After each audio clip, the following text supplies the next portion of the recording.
मानसिकता, संगत और उपदेश के कारण संसार में लोग दो हिस्सों में बंटे हैं। इनमें एक अच्छे और दूसरे बुरे कहलाते हैं।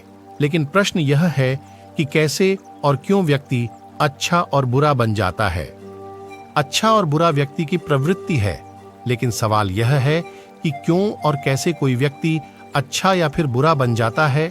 वहीं इससे भी जरूरी चीज यह है कि अच्छा इंसान कैसे बने। आज संसार में चारों ओर बुराई ही बुराई है।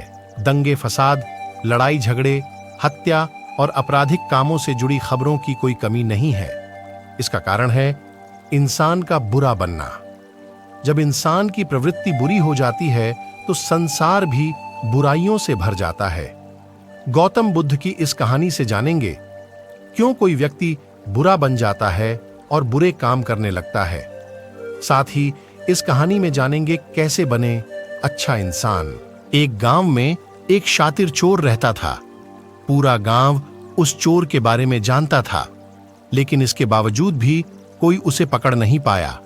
उस शातिर चोर ने अपना संपूर्ण जीवन चोरी करने में लगा दिया। इतना ही नहीं, आसपास के गांव और नगर में भी उसकी बराबरी का कोई चोर नहीं था।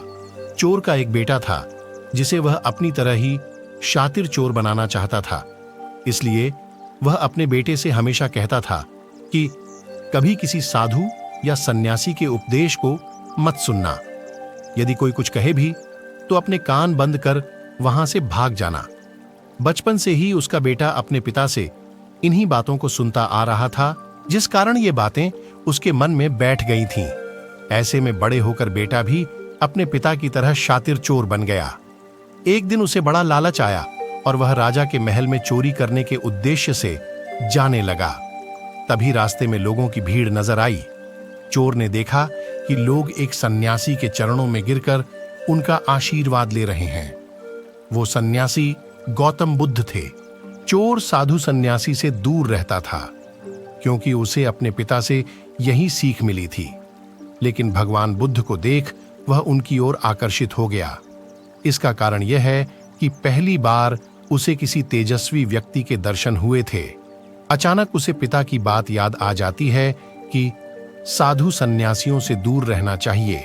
चोर असमंजस में रहता है कि वह सन्यासी के पास जाए या चोरी करने के लिए आगे बढ़ जाए।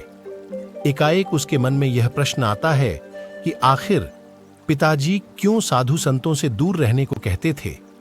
इसका उत्तर जानने के लिए चोर भी लोगों के बीच बैठ जाता है और भगवान बुद्ध के उपदेश सुनने लगता है। बुद्ध लोगों को झूठ बोलने की व्यर्थता और विश्वासघात के बारे में बताते हैं। उपदेश समाप्त होने के बाद सभी लोग अपने घर लौट जाते हैं और चोर भी चोरी करने के लिए महल की तरफ निकल जाता है। लेकिन पूरे रास्ते वह यही सोचता रहता है कि क्यों न एक बार उस सन्यासी के उपदेश में कई बातों को मानकर देखा जाए। इस तरह से वह चोरी करने के लिए महल की दीवार से कूदने के बजाय महल के द्वार से अंदर जाता है। उसे देख महल के द्वारपाल उसे रोकते हैं और भीतर जाने का कारण पूछते हैं। चोर कहता है, मैं चोर हूं और महल में चोरी करने जा रहा हूं। द्वारपाल उसकी बातें सुनकर हंसने लगते हैं और कहते हैं, जरूर यह महल का सेवक या नौकर होगा और हमसे मजाक कर रहा है। यह सोचकर वे उसे महल के अंदर जाने दे देते हैं। महल जाने के बाद चोर खजाना रखे तिजोरी के पास पहुंच जाता है और तिजोरी को तोड़कर धन और आभूषण को पोटली में भरकर भागने लगता है। तभी उसकी नजर महल के रसोई पर पड़ती है। रात होने के कारण सभी सो रहे होते हैं और रसोई में कोई नहीं रहता है। चोर को जोर की भूख लगी थी, इसीलिए वह रसोई में जाकर पेट भर खाना खा लेता है। इसके बाद चोर वहां से जाने लगता है।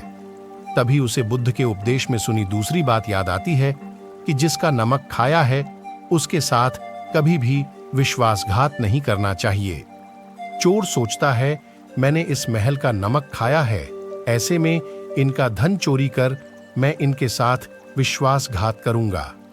इसीलिए चोर चुराए हुए धन को रसोई में ही छोड़कर जाने लगता है। महल के एक व्यक्ति की नजर चोर पर पड़ जाती है और वह शोर मजा देता है, जिससे महल के लोग चोर को पकड़ लेते हैं और राजा के पास ले जाते हैं। राजा चोर से पूछता है कि जब तुमने चोरी कर ली थी तो फिर इसे छोड़कर क्यों जा रहे थे? चोर कहता है, एक सन्यासी के उपदेश के कारण।